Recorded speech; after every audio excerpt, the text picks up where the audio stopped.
ኦሪት ዘጸአት ምዕራፍ 37 ባስልኤልም ከግራር እንጨት ታቦቱን ሰራ። ርዝመቱም 2 ክንድ ተኩል ወርዱም 1 ክንድ ተኩል ቁመቱም 1 ክንድ ተኩል ነበር። በውስጡም በውጭም በጥሩ ወርቅ ለበጠው። በዙሪያውም የወርቅ አክሊል አደረገለት። 4 የወርቅ ቀለበቶችም አደረገለት። እነርሱንም በአራቱ እግሮቹ ላይ አኖረ። በአንድ ወገን 2 ቀለበቶች፣ በሌላውም ወገን 2 ቀለበቶች ሆኑ። መሎጊያዎቹንም ከግራር እንጨት ሰራ፣ በወርቅም ለበጣቸው። ታቦቱንም ለመሸከም በታቦቱ አጠገብ ባሉት ቀለበቶች መሎጊያዎቹን አገባ። ከጥሩ ወርቅም ርዝመቱ 2 ክንድ ተኩል ወርዱም 1 ክንድ ተኩል የሆነ የስርየት መክደኛ ሰራ። 2 ኪሩቤልንም ከተቀጠቀጠ ወርቅ ሰራ። በስርየት መክደኛውም ላይ በሁለት ወገን አደረጋቸው።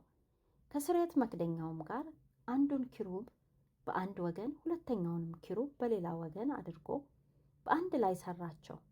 ኪሩቤልም ክንፎቻቸውን ወደ ላይ የዘረጉ ሆኑ። የስርየት መክደኛውንም በክንፎቻቸው ሸፈኑ፣ እርስ በርሳቸውም ተያዩ።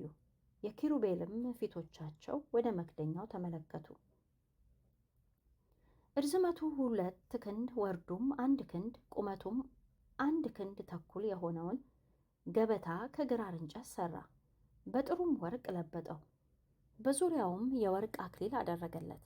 በዙሪያውም 1 ጋት የሚያህል ክፈፍ አደረገለት። የወርቅም አክሊል በክፈፉ ዙሪያ አደረገለት። 4 የወርቅ ቀለበቶች አደረገለት።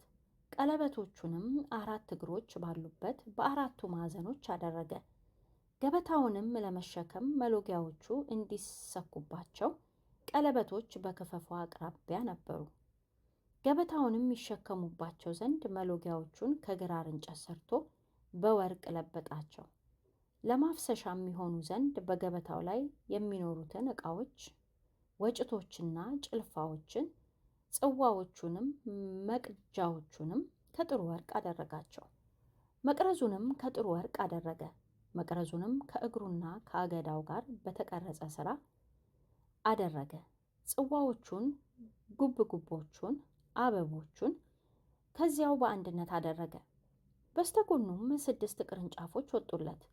3ቱ የመቅረዙ ቅርንጫፎች በአንድ ወገን፣ 3ቱም የመቅረዙ ቅርንጫፎች በሌላ ወገን ወጡ።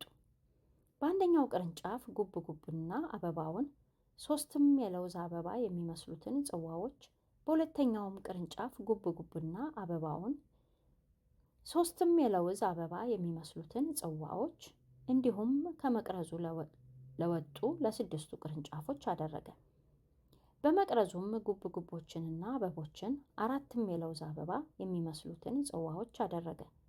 ከመቅረዙ ለውጥ ለ6 ቅርንጫፎች ከ2 ቅርንጫፎች በታች አንድ ሆኖ የተሰራ አንድ ጉብጉብ፣ ከ2 ቅርንጫፎች በታች አንድ ሆኖ የተሰራ አንድ ጉብጉብ ደግሞ ከ2 ቅርንጫፎች በታች አንድ ሆኖ የተሰራ አንድ ጉብጉብ ነበር።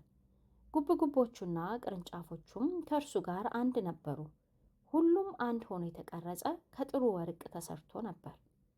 7ቱንም መብራቶች፣ መኮስተሪያዎችንም የኩስታሪ ማድረጊያዎችንም ከጥሩ ወርቅ ሰራ።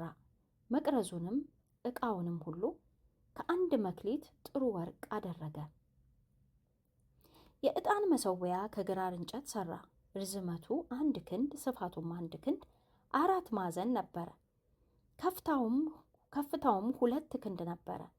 ቀንዶቹም ከእርሱ ጋር በአንድነት የተሰሩ ነበሩ። ላይኛውንና የግድግዳውንም ዙሪያ ቀንዶቹንም በጥሩ ወርቅ ለበጠው። በዙሪያውም የወርቅ ክፈፍ አደረገበት። ከክፈፉም በታች 2 የወርቅ ቀለበቶች አደረገበት። በዚህና በዚያ በሁለቱም ጎን አደረጋቸው። ለመሸከምም የመሎጊያዎች ስፍራ ነበሩ። መሎጊያዎቹንም ከግራር እንጨት አደረገ፣ በወርቅም ለበጣቸው። የተቀደሰውንም የቅብዓቱን ዘይት ጥሩውንም የጣፋጭ ሽቱ ዕጣን በቀማሚ ብልሃት እንደተሰራ አደረገ።